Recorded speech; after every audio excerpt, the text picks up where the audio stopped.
There are many changes during pregnancy, both physical and emotional, that can cause some of the moodiness that women do experience.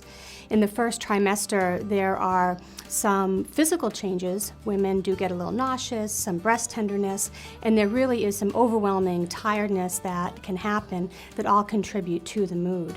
There are some very wide hormonal changes that are mostly responsible for some of the mood changes that we see. Second trimester tends to be a time that's a little bit more quiet for women. It tends to be a time when the mood settles out a little bit, and most women tend to sleep better and tend to feel better in general. In the third trimester, unfortunately, some of the discomforts of pregnancy do come back again. So the sleep quality becomes more difficult. Women are just bigger and more difficult to move around. Hormones tend to swing quite a bit, and these all contribute to some of the moodiness. But then a lot of emotional side effects start happening too. Women are now trying to finish everything up at work. There's the anxiety of thinking about a new baby coming home, about labor and delivery, the effect that it's going to have on your partner or on children in the house. Basically, it's hormones, it's sleep deprivation, it's the anxiety of anticipating changes in your life that all can contribute to the moodiness. Sometimes the mood swings and anxiety can surpass what's considered normal and can sometimes become almost a depressive syndrome. And that's something to be aware of.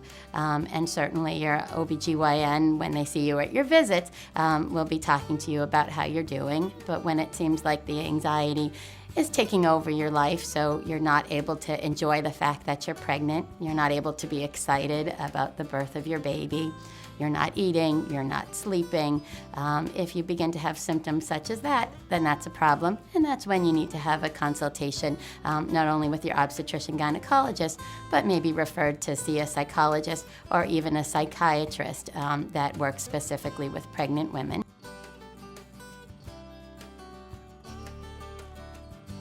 When you're having your preconception consult, it's important to talk about a history of anxiety or depression, and also to talk about if you have ever been or currently are on medications. There are many, many anti-anxiety and anti-depression medications that are safe and fine during conception, throughout the pregnancy, and with breastfeeding.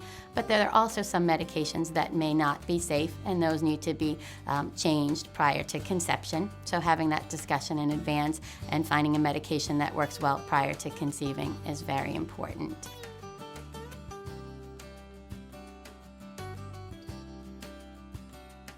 The first most important thing is not to panic that you did conceive on these medications, because most medications that are prescribed to women of childbearing ages are chosen specifically because they are actually safe and fine and do not cause birth defects. The worst thing you can do is stop your medication at a time that we know you're at highest risk for developing more mood swings and depression. So don't stop your medication, but when you realize you're pregnant, you should call your obstetrician gynecologist. They will review with you what medications you're on, and about 99% of the time, those medications are safe. There are some things that can be done to help not be so moody. One is get enough sleep. The sleep is really critical, and it's hard to get a lot of sleep, especially if women are working or have other kids at home. But sleep can make the next day feel so much better. Exercise is also very important. Exercise will stimulate a natural hormone that it's almost like its own antidepressant. It's your own body's antidepressant. And so by exercising 20 or 30 minutes a day, even just a walk, can make a huge difference in boosting this hormone level up and improving your mood.